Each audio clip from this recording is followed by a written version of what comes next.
Welcome back to Pave the Way podcast, everybody. I got a very special guest. My buddy Dylan Stewart out of the Seattle, Washington area has taken the time to come on today as one of our guests, and you guys are going to be very impressed with what Dylan has going on.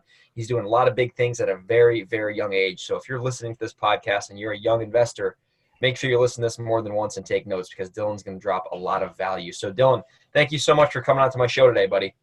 Greg, happy day, man. Things are going good. I definitely appreciate you having me on here. Excited to share what is going on in my life, what got me here, and what we're going to do to get the next level.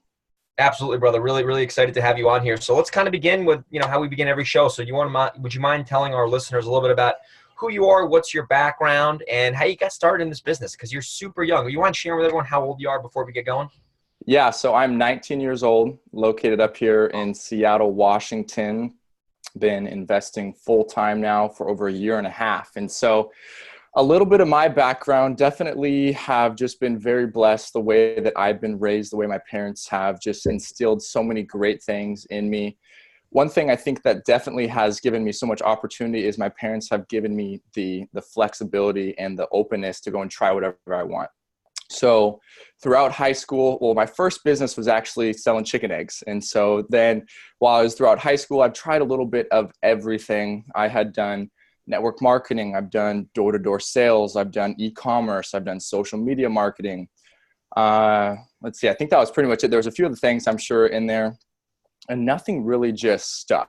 And so for me, I'm sure it was, and also I did a landscaping business. That was my main bread and butter throughout high school was awesome. Landscaping. And so I try to live with everything, but I think as a result of my maturity, my seriousness, I didn't really go all in on something. And so my senior year of high school, we had it was actually Tony Robbins event here locally.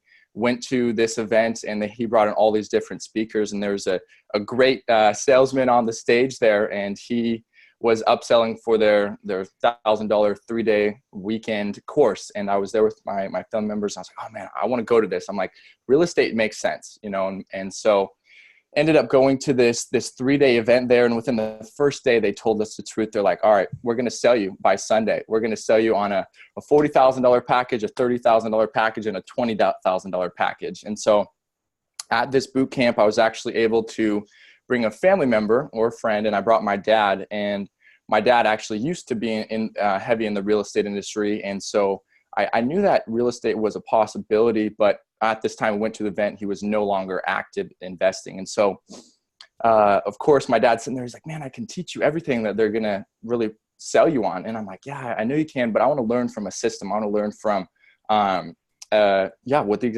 guys have to provide." And so, long story short, I had no money. I was broke. I was 17 years old in high school as a senior, and decided it was totally just a serendipitous God thing. Met up with a guy at that event. We partnered up on the program, and he was taking a bet on me and repaid him back for my portion of the $40,000 course. But so yeah, that's kind of how it got started. I was diving in, graduated 2017. By the fall of 2017, was starting to apply the course that I'd learned, everything, making offers, working with realtors. Unfortunately, what they taught was outdated. It was network with realtors. It was go to the MLS. It was make offers with realtors. And being in Seattle, one of the most competitive markets out there, which every market is competitive now, but my offers were not getting accepted. And after doing this for a month or 2 months, I was like, what's going on? I'm listening to these podcasts and hearing what these other guys are doing. And they're talking about going direct to seller, doing these certain marketing. I'm like, well, they're doing, tons of deals a month and they're working direct to seller. Maybe I should do that. And so finally switched it up a little bit, started doing some cold calling, TTP there, talking to people, and got my first deal. My first deal was a JV. It took me about 2.5 months from when I started diving into making offers to getting my first deal. And then the rest has just been a lot of learning lessons since then. Amazing. That's amazing, man. I acknowledge you. I just tip my hat to you so much. You're people say I'm young, and I am young, but you're like 4 years younger than me. And when I was 17, man, I was not doing what you were doing. Holy crap. I was like freaking partying and, doing crazy stuff and playing hockey, but everyone's got their own path. So man, what made you want to get into this business so young? I mean, you're so mature for your age. I mean, it's unbelievable. I mean, just talking to you, I feel like I'm talking to one of my friends who's 40 years old. So what is inside of you that made you want to get in this business at 17? Because my goodness, I mean, where you're going to be when you're my age or when you're some of my friends' age, it's like, I can't even imagine how successful you're going to be. It's unbelievable. Definitely. Well, I appreciate that. That's not the first time I've heard that question of what kind of makes me triggered. And I've always had this drive in me. I mean, I've had a very interesting path that God's brought me through, a lot of partying, even getting arrested when I was in high school, man, doing stupid stuff, living this double life of doing good in school and sports, but then partying, drinking, girls on the weekend, stuff like that. Right. Yeah. Right. Oh, yeah.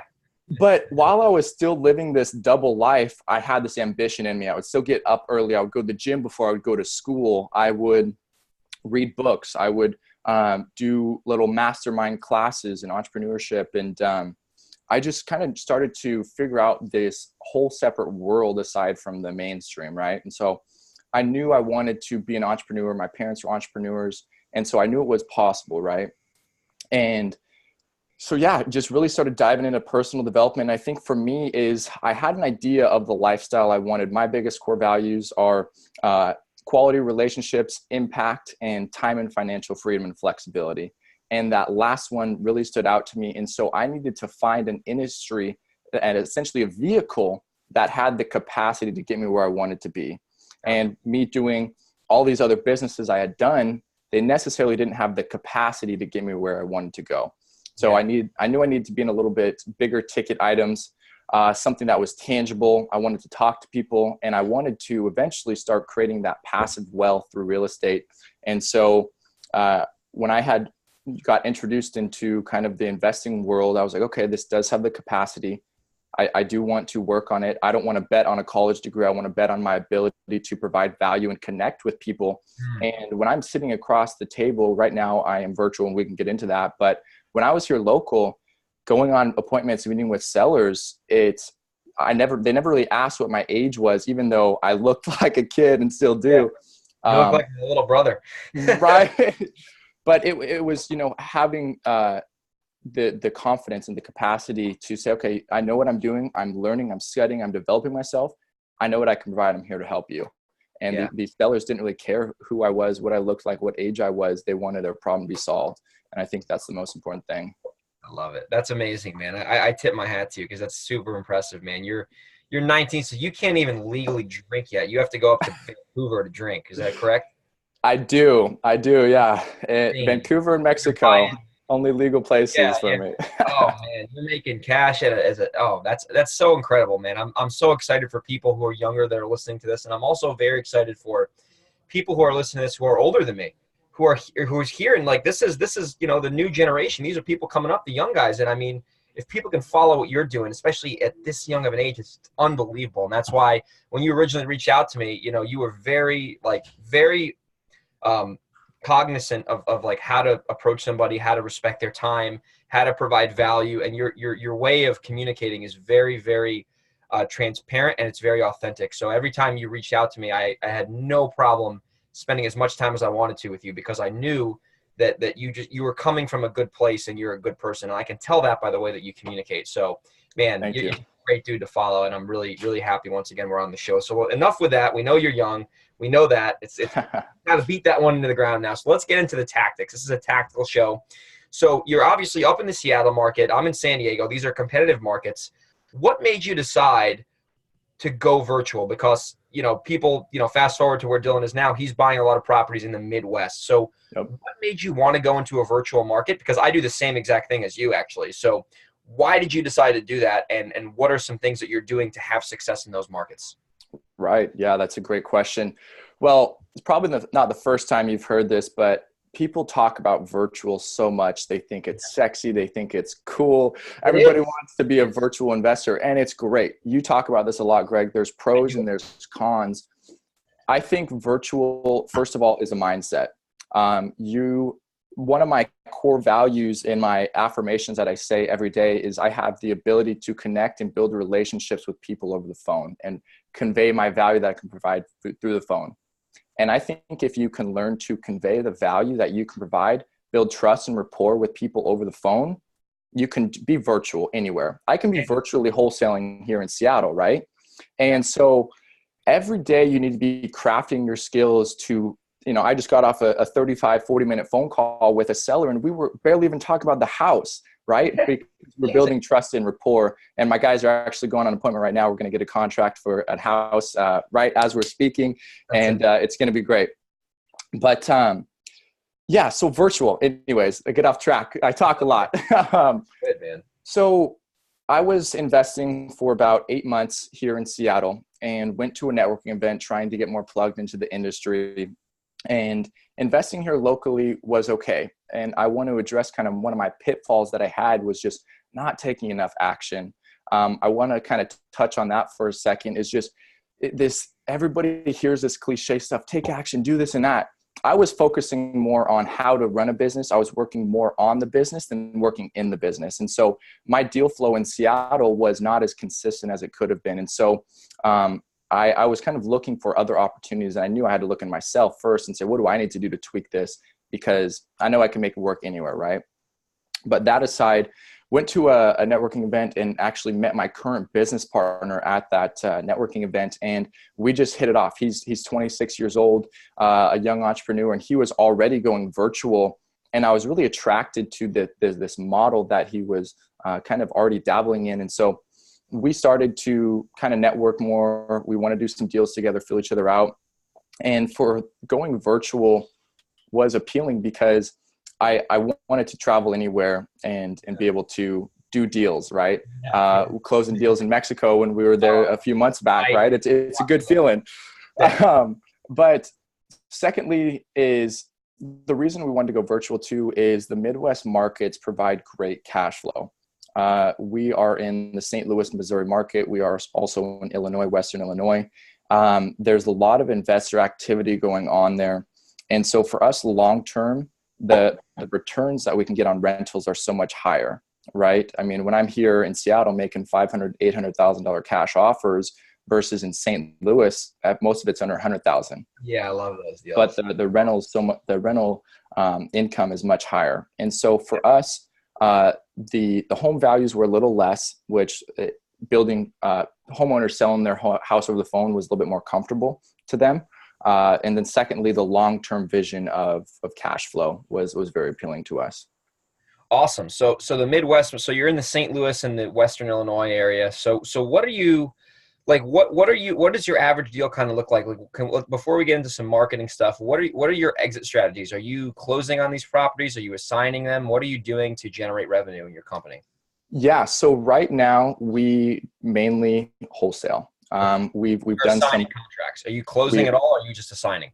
So we're actually looking at our first 2 deals in this contract that we're going to get here today. Might also be a wholesale. So we're opening that option. You definitely talk a lot about that, which I think is such a lucrative exit strategy. And so right now in our company, we are pulling together capital, we're building relationships with private money, hard money, because as you talk about, Greg, you have to be able to look at a property and say, okay, what's the least amount of risk I can take and maximize my returns? And the more that you go from risk to returns, the more risk you take, the more returns you can get. And the best that you can usually do in order to get the highest returns is closing on the property. But right now we just mainly wholesale. We've done some creative rental strategies also, and we're going to continue to expand into that. But those are the main 2 at the moment. Awesome. And are you, what's your average deal spread look like on a wholesale? Dude, it's small. It's small, if I'm being honest. So here in Seattle, it's totally different, right? I mean, I know people averaging $30,000 just on an assignment, not a double close. And that's all relative to the market. I mean, we literally, our average deal size in St. Louis, we've had deals as small as, $2,000, right? But also up to $10,000. And so our biggest thing right now is understanding the market, because we started going in full-time virtual this past September. So it's kind of even newer to us. Understanding the market, getting deeper discounted properties, better marketing, better over the phones, and we're expanding our spreads. But also some of these homes that we're making offers on, if they're in bad places, they seriously can be $5,000, and so the spreads can only be so large when a home is only worth 40 to 50 fixed up. Yeah. So we're navigating through that because we want to do less but larger spreads. And Yeah, so totally. the transition Okay. we're getting into now. Okay. Well, the thing with that though, I mean, there's pros and cons to all that stuff because I do direct mail, I do skip tracing, I do a lot of different marketing things, and like I'm assuming because even though your margins are smaller, it's probably easier to lock up a deal, and the Yep. cost per acquisition is going to be cheaper just based on the value of the asset. So it's like, really, what would you rather have? Take more risk with marketing in Seattle and spend 10 grand to make 30 or 40, or Yep. spend what if you were doing direct mail? I know you guys don't do it too much. What would you say in St. Louis is the average cost per acquisition via direct mail to get a property that is going to be either a wholesale, rental, or whatever? It can't be that much. Man, I don't want to lie to you because I've never done direct mail. Oh, wow. Okay. Because I love mail. I like everything, but mail for me is like, once you know your numbers, it's like you just send that shit and it's like, damn. Yeah. Like, you've opened my eyes to that. I know I think we might have talking or someone else I was speaking to about more direct mail, but we do cold calling and bandit signs, and that's our bread and butter. But yes, the cost per acquisition in St. Louis is a lot less than it would be here. And so it's pros and cons, like you said. Absolutely, man. So let's pivot on to where we actually just kind of started with it. So what are you guys doing? I know you're not doing direct mail, and if you want some help with direct mail, I mean, I'll give you the skinny real quick on it. Everyone can listen to it. Basically, when I got started, I was really poor at direct mail. Because number one, I was brand new. I didn't know what I didn't know. I didn't have the network I have now where I could kind of lean on to people to ask them. And really my big mistake with direct mail was I did not track it. Yep. I did not understand how to track my campaign and have projections on my campaign and like have a good understanding on reality. I just didn't do any of that. I just would send the mail out and like it would just be a complete mess. Now I track my mail and my numbers so hard, and I know like I have a relatively decent idea on what my response is going to be and what my lead convert, like out of that response, I'm getting X amount of calls. Out of those calls, I'm going to get X amount of leads. If I get X amount of leads over time, they're going to convert because it's straight a numbers game. So the better you can track your direct mail, the more predictable and the more consistent you're going to have deals coming in. Because a lot of the times too with direct mail, you're going to get your people calling in once in a while. Hey, let's do a deal right now. I call them people with bleeding necks, right? Not literally, obviously, but they sell now. Urgent. But most people, they don't need to sell right now. They got your postcard, they're in your database. And then over time, you're going to follow up and they're going to do business with you. Quick example, I'm closing on a deal tomorrow. It's a wholesale deal that we closed on off direct mail 2 years ago, $80,000 profit off direct, off of 2 years of follow-up though. So like that's just, it's going to take time, but the better you can track your mail, especially in your market where you are, you're going to be able to probably pop out another one or two deals on a low acquisition price with the mailing. So definitely those are quick tips on that. But anyway. Well, and to add to that, just kind of to give people what our game plan to transition into mail is very niche.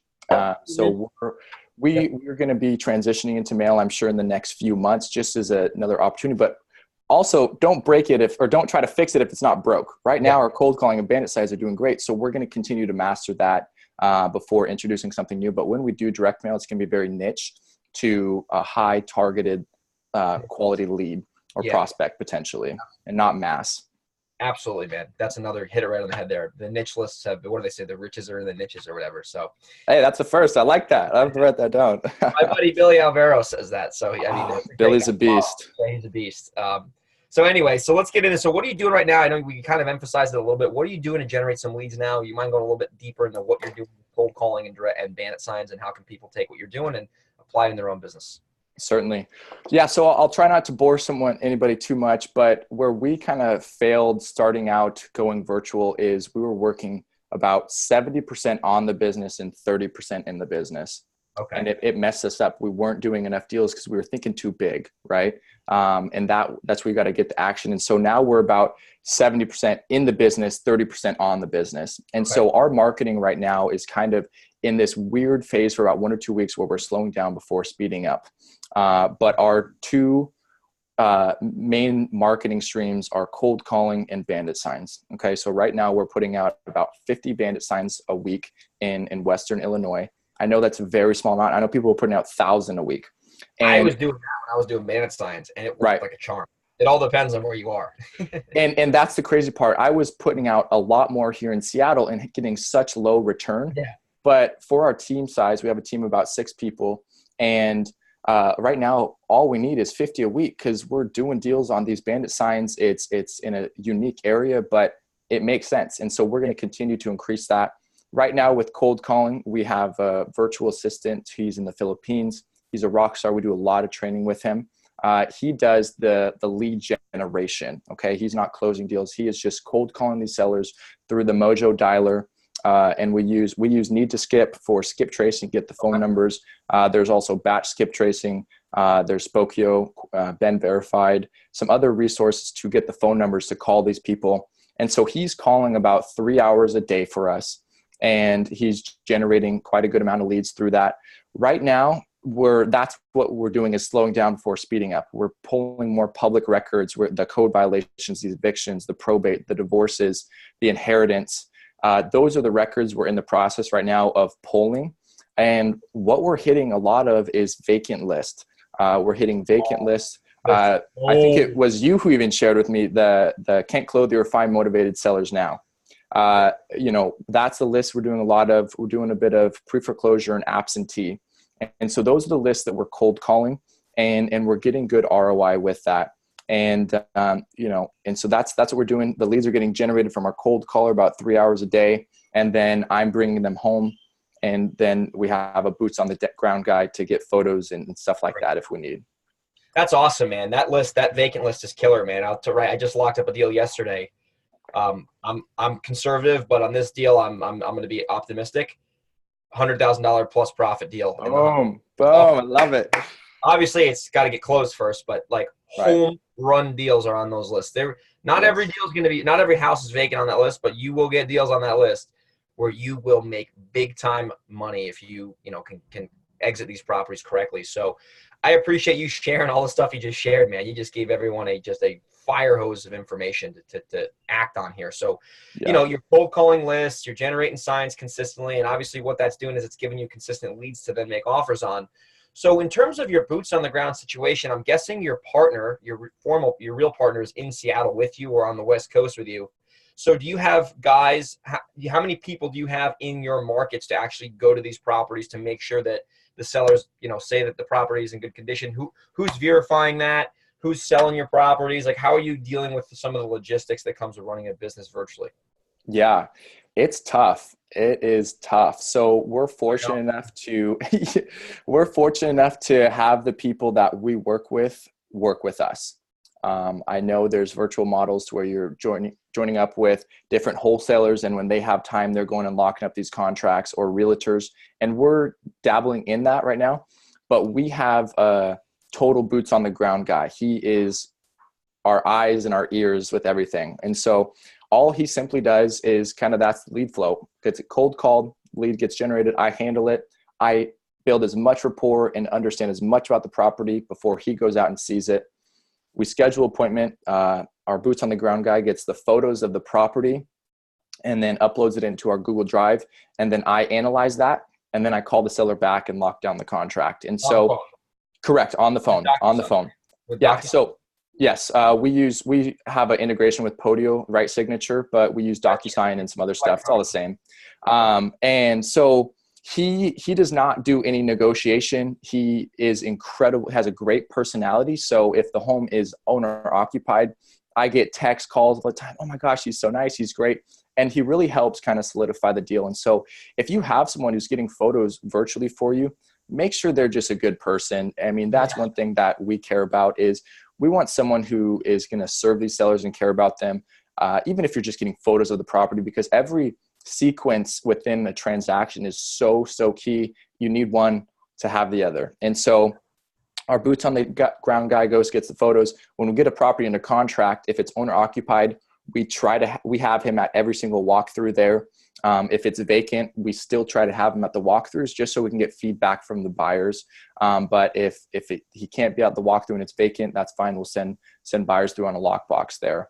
And that's pretty much what he does most of the time. Two questions on that, because that's very helpful for people who want to run a virtual business. How did you find him, and what are you doing to compensate him? Yeah, great question. So it was same thing. It was just a total God thing, man. I'm very big in my faith, and just looking back to see how God's placed everything in my life is just, it's undeniable. And so we actually found him on Craigslist. When we started going into the market, we called up on, yeah, it wasn't even supposed to happen too. So we had seen a deal on Craigslist when we started going into the market just to kind of get a feel for it. And I was practicing some calling, and he had this deal under contract. He was trying to sell for one of his family members, I think it was, and we just hit it off and we started building rapport, and he's been with us since day one. And so if someone's looking to find someone boots on the ground, Facebook groups and Instagram is so key. I'm horrible with social media, but you can find so many people in these groups. If you're on Facebook Lives and you see people commenting and networking, reach out to these people, send them texts. If you see people who are doing deals, reach out with them, realtors, stuff like that, to build relationships, boots on the ground. If you don't serendipitously find someone on Craigslist. What we're doing to compensate him right now, so we pay him per appointment that he goes on. We're going to be increasing his pay scale here, but we pay him per photo package. So anywhere from $10 to $20. It's very, very competitive, or very, very affordable for him coming out, since he's with us full time. So each time he goes out and gets the photo for the properties, we pay him $10 to $20. If he goes out and meets with a seller or meets with a buyer, we give him that same amount. And then he gets a 5% commission of the gross sale that we have for the assignment fee. And so he also helps with bandit signs. And if someone's looking to hire someone to place bandit signs, same thing. Find some people on Craigslist or on these Facebook groups. Great. Yeah. And we pay $1 to $2 per bandit sign to get put out there. Are you taking them out, or are you leaving them out? We're leaving them out. And so we leave them out. I have some phone calls from the city there, but they understand. Let's just say that.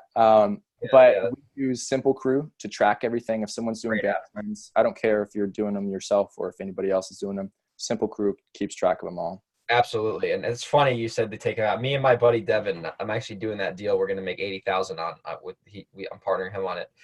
Yeah. And we used to put out a lot of bandit signs until I moved out to San Diego, and like we would always butt heads because we would pay the guy, and like I was a big believer in like take him out on the weekends so we don't get hosed, and then we could put him out every weekend. And he was like, no, freaking leave a guest on the show, but like leave him out. And I'm like, no. So we would go back and forth about it, and we would just argue like little girls. And I won, and I was like, no, they're taking him out. Right. So we'd pay the guy, we'd pay him to put him out, and then we'd pay him to take him out, just because I didn't want the city to be up my butt. Yep. But there's definitely many ways to skin the cat. And like my thing was always like, well, if the sign is there and it's staying there, people are just gonna like it's gonna like kind of blend out of the picture eventually. But if if like it's there, then it's not there, then it's there, then it's not there, then it's there, and then it's in a different spot the next weekend, people are going to kind of see it in different areas. Right. So I'm not like that was my theory, but and it's worked, but there's definitely skin a cat. So well, and I want to touch on that real quick, just from what we've been seeing. Every market is so different. So what might work in St. Louis, Florida, New York, California is going to be different. Find what works in your market. In where we're at right now, bandit signs work well, and so. I know people who maybe they're getting calls from the city saying, hey, we're going to charge you $500 to come pick up these signs. I'm no attorney, but people, see what's going to be your repercussions if you do put out the signs. But what I've found is, interestingly enough, we don't get as many calls on the weekends. They go out every Friday, but most of the time we get the calls throughout the weeks. People are driving home from work and they're pissed, and they look over after Monday, Tuesday, Wednesday, and they're like, oh man, work sucks. I'm going to call on this Wednesday here on the sign I've seen because I'm just fed up. Right. And so that's what we've noticed. And so we do leave them out. Absolutely, man. Good stuff. And like I said, every market's different, and you just hit it right on the head, man. So as we start to wrap the show up onto the back half of what we're going to chat about, where do you want to be in 5 years, man? I mean, you're crushing it, man. You're set. You're 19 years old. You're doing deals left and right. You have a real business that's making real money. And, you are a rare breed, my friend. And like I said, I'm just very, very impressed with what you have going on and the way you carry yourself at such a young age. It's amazing. So where do you want to be in 5 years, man? What do you want to be doing? And then let's kind of get into your best deal you've ever done. And then we'll wrap it up with how people can get in touch with you. Yeah. Well, I want to be alive. I want to be 25 years old when I'm there. But in regards to the business, which I think you're saying there, so we're going to continue to scale. I am very big, like I said, on the time freedom, the financial freedom. And that's what I encourage people to do is is value-based planning. What are your values? What do you want to be remembered for? And what are you good at? And how do you want to serve with that? And so if you're aware of those things, you can create a lifestyle around that. So I know that I don't want to be working 60 hours a week. Right now we're hustling, we're grinding. I don't want to be doing that for the rest of my life. And so we're going to, in order to scale, there's kind of a few things you need to scale. It's marketing, it's people, systems, and procedures. We're going to continue to lean into that, into understanding the marketing. We're going to build people around us and then systems and procedure, and then repeat that process. And so in 5 years, we're going to continue to be wholesaling. We're going to be doing less deals with larger spreads. We are going to be leaning a lot more into the creative acquisitions, owner finance, lease options, subject to create our rent portfolio. And then we're going to be building capital to be doing multifamily deals. And so that we can create generational wealth. And that's definitely what we're going to be looking to do. And I think wholesaling is great because it teaches us how to analyze a deal, negotiate, and then execute on transaction. And we're just going to be doing that with different asset types within the industry. And so that's how it's going to be, man. I'm going to be continuing to ramp up and keep my work threshold the same, and just continue to scale. And that's going to challenge me and my business partner in our company just to make sure that we have the people in place, the systems, processes, and just execute like crazy. Oh, man, that's amazing, man. I'm super, it's amazing to hear, someone your age, with these ambitions and actually doing it. Like, everyone can say they want to scale, but you're actually doing real deals every month, and you will scale. I know you will do that for a fact. So super impressive. So let's get into what's the best deal you've ever done, man. You've been in the game for a little while now, and you're not some brand new investor. So, out of deals you've done, what's the best deal you've done? Like the most profitable property. And the reason I like to ask this question is because a lot of people who are listening to this, maybe they're not real estate investors, maybe they have a job or whatever. You can make some serious cash in this business. Like, you can make real money, like money that will change your life. And it's not all about money, but a lot of times if you don't have money and you get some money, it will help you, at least in the short term, to figure out what you really want to do. So I always love asking that question because, like, people can hear from real investors that I'm bringing on the show, or real entrepreneurs, what their best financial deal was, and like, how did they do it? What happened? And then we'll wrap up the show with some contact information. Right, of course. Well, I don't want to disappoint anybody. I'm not going to lie about any deal that we haven't closed. We're still breaking over that $10,000 mark, if I'm being honest with you. Okay. And it's a mindset thing. It's a value thing. We have to provide enough value to sellers and be able to maximize the profits on the back end. And so I will break into it. I will get down to a deal, but that's what we're trying to do, man. If I'm being honest, we're trying to continue to expand our margins and get out of those smaller wholesale deals, because it's the same amount of headache for a $50,000 deal as it is for a $5,000 deal. And hit it on the head. Right. I realized that, and I was like, holy shit. Right. 50,000 is the same as 5,000. Yep. There's $25,000 more. It's like, no shit, And then I was like, okay, I'm going to start doing bigger deals now. It's like a eureka moment, It is. It's completely that. And so one of the deal that stands out to me, it was a simple $10,000 assignment fee. And what was crazy, this house was only worth $20,000. You made % of what the house was valued at. That's yes. So this was just an interesting deal. I know people hear these home prices. Me being up in Seattle, I mean, right now this is a $500,000. This is more than that, this house. But houses are just way more expensive. Yeah. But so when I started hearing $20,000 houses, it was crazy. But this was the lead, came in off a Bandit sign. She was extremely motivated. She wanted to sell to go be with her kids and move to a different house, be closer to her grandkids. This home was immaculate. I mean, new roof, fenced in backyard, beautiful 2-car garage, little Rambler. And it was worth about 20 to 30,000 maybe. And we got it up for 10,000, sold it for 20. It was a very quick flip. It was nothing major. I'm not saying it's a $90,000 wholesale deal. We're going to be doing those. I know we're going to be doing those. But that was it was a really simple bread and butter. I think we closed in like 14 days, got under contract. It was vacant, threw a lockbox on there, brought one buyer through. They wanted it, and we closed. And so those are not common, but that's simple at least. But it was great. It was effortless, and not all deals are going to be like that, but that's one that definitely stands out. That's awesome. Was that in St. Louis or Illinois? That was in Western Illinois. And that's the thing. It wasn't even in a good area. Like if we talk to people, they're like, man, don't do deals there. And we're like, hey, people are living here. Investors are having rentals. Someone's going to buy. And so if we have a motivated seller, let's see if we can provide the value and get this to an investor. And we were able to do that. And so it was just on the other side of the river of St. Louis. Okay. That's awesome. So was it in East St. Louis by any chance? That's a rough area, dude. It was in Cahokia, Illinois, so just south of East St. Louis. And we've done a deal in East St. Louis before. Rough neighborhood. Yeah, man. It was that deal actually. Okay, I'm gonna give a little war story here. Okay. Long story short, there was just the property got ransacked during our inspection period. Let's just say that, and we had to deal with getting that all ironed out. We ended up doing the deal. We made the seller happy, made the buyer happy, but it was a whirlwind. Yeah, man. It was funny. I was in St. Louis literally a year ago, and we were staying at my hotel was right on the wall. I don't know if that's the Mississippi River. I didn't know where I just showed up to this conference, and the guy, it was a really nice hotel, and the guy's like, just don't go across this bridge. And I'm like, okay. It was East St. Louis on the other side of the bridge, and he's like, yeah, man, it's a effed up area. No offense to anyone from East St. Louis. Not a great area. Apparently, the statistic, I think there's some statistical data to back it up. But, definitely got to be careful in those rougher neighborhoods. So that's awesome.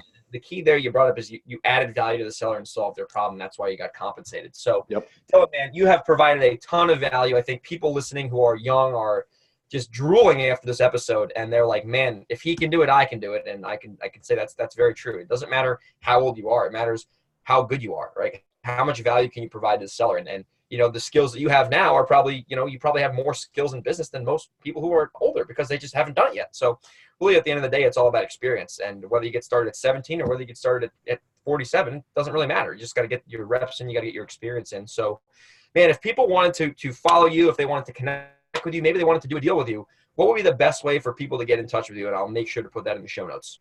Definitely. Honestly, people can text me. I'm going to share my number. Just don't blow up my phone. Are you sure you want to do that? You Hit me up on Instagram first, and if I like you, I'll give you my number. Thank you. I've done that before, and it was just great. Well, that's how I got a hold of you. So you're on the phone with me now because some weird guy texted I gave my number on a podcast. Yeah, that's right. It was Hot Seat with Brad Chandler. Oh, Brad, yeah, great guy. So yeah, I would say just give your Instagram out and then filter. Just trust me. There you go, guys. We'll keep it not weird then. I'm on Instagram, Dylan Stewart. I think it's dstewart51 or something like that. And send me a message. Would love to connect with you guys. Don't ask me stupid questions. There's no stupid questions, but be resourceful. If you're going to see how to wholesale, watch a YouTube video, Google it.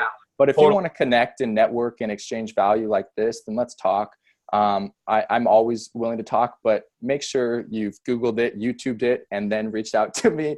And so connect with me on Instagram. One thing I do just want to say, though, is this is something that I've been working on in my life is this concept of executing. I think I would be a lot further than where I'm at right now if I executed better. Anybody can schedule a day. Anybody can do marketing. Anybody can do this, but can you execute on it well? And I encourage you guys to really say, what can I do in this hour to be intentional and execute every single day? I have sticky notes. I map out my day. And when I start a time block, I write down on my sticky note what I'm going to do. Yep. I got mine. I got my planners here, everything. There's just a little gold tip for people. Brother. Yeah. It makes a difference. That's awesome. One thing Greg does a great job in. Cutting it. All right. Can you guys hear me there? But yeah, you're good. We're good. But yeah, guys, reach out to me. Appreciate it. And would love to connect and do some deals if you guys are virtual. Awesome. Dylan, man, thanks so much for being on my show, man. You've provided a ton of value, and I'm sure people will be reaching out to you on Instagram. So we'll talk to you soon, buddy. Great. Look forward to it. You guys take care. Yeah. Bye-bye.